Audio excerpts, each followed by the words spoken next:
bussin' film connoisseurs, it's your self-proclaimed cinema shogun here with my lovely assistant Piglet. And we just covered the fact that Brian's lawyer messed up big time and exposed the fact that his clients, Brian's parents, lied about the date that Brian supposedly went missing. But that isn't the only thing his lawyer said. You see, when Cassie came out of that house and spoke to those protesters in the street, I already knew that this was going to lead to another chain of events in this case. Because she said a lot of things, like the lawyer threw me under the bus, and she announced the fact that Brian had a storage locker. And yes, this is coming all back full circle to that storage locker. I know. This is probably like the 5th video I've made about the storage locker, but there's something there, y'all. There's something there I'm not understanding. If you know the story, then you know it's weird. Brian flies back home in the middle of this road trip to empty a storage locker that costs like $20 a month. So he pays hundreds of dollars for a plane ticket to fly there, stays there for like 5 or 6 days just to empty a storage locker, and then flies back. So the story's been kind of weird, but a lot of people have been, hey, well, maybe this doesn't have anything to do with the case. Some people were thinking that it was an excuse. Like I thought that maybe it could be an excuse to the parents, like, hey, they were really fighting, but they don't want to tell their parents they're fighting, so they bring up the storage unit.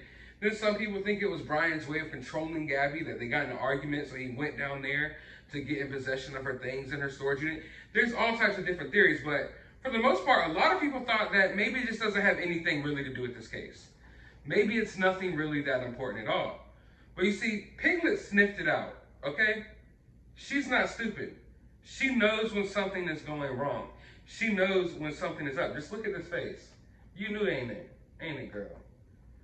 She knew, and she don't play that shit. So just when you were thinking that this storage unit might not have anything to do with the case and that it's just irrelevant information, I want you to rewind time real quick.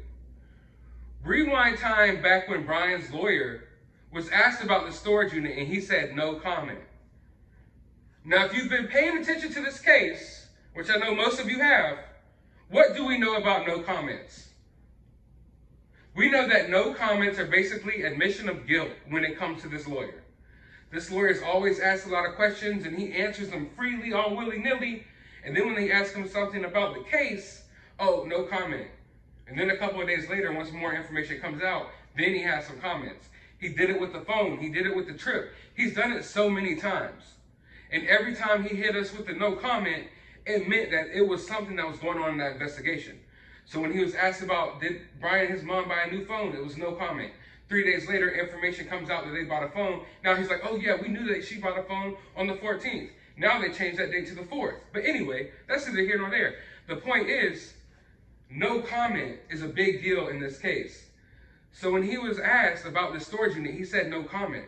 Now, if this storage unit had nothing to do with the investigation, he didn't think that it can incriminate his client, he didn't think it was a big deal, he would have commented on the storage unit like he commented on everything else. But he said no comment. Okay?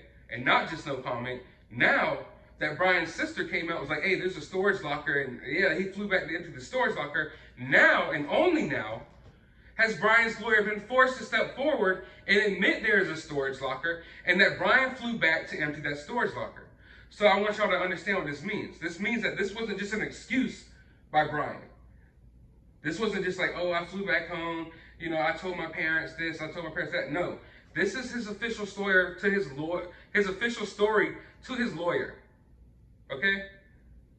That he flew back home to empty the storage unit. There's no more speculation as to what he really did or why he was running down there. No, he flew back home to empty that storage unit. Even his lawyer knows it. And his lawyer thought it was significant enough to hide. That's why he said no comment at first. But now that it's come out there in the light, he can't hide it anymore. Now he's commenting on it. Now, this is why I think this is important. A lot of people think that this could be swept under the rug, and it's nothing. But the fact that he said no comment in the beginning, and now he's speaking now, that basically lets us know that this is part of the investigation. He's done this with everything else in this investigation so far, so why should this be any different? Like I've said, he's answered so many questions. But then when asked about the storage unit, it was no comment. And now that it's come out, he's got a lot to say about it. And that should be right there, tell all of us that this storage unit is part of the investigation. So we're not the only ones sitting at home thinking that it doesn't make any lick of sense that someone flies home in the middle of a road trip to empty a storage locker.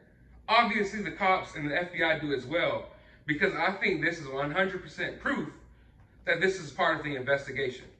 So the big question is, what was in that storage locker? And I'm not going to sit here and speculate over that too much in this video. I already have past videos for that. If you want to know more of my thoughts about it, go check it out.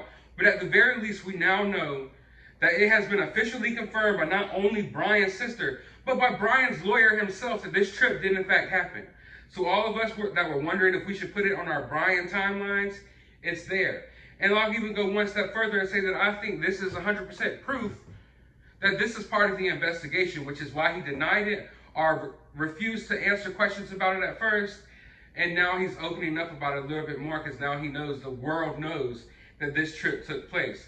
So hopefully in the days to come, we will find out more about the storage unit. But I want to know from y'all, what do y'all think? Do y'all think there was something significant here? Do you think that this is just a big nothing burger? Let me know down in the comments below. While you're down there, hit that subscribe button if you haven't already. Hit that thumbs up button. Don't forget to hit that notification bell so you can be notified of all of my updates.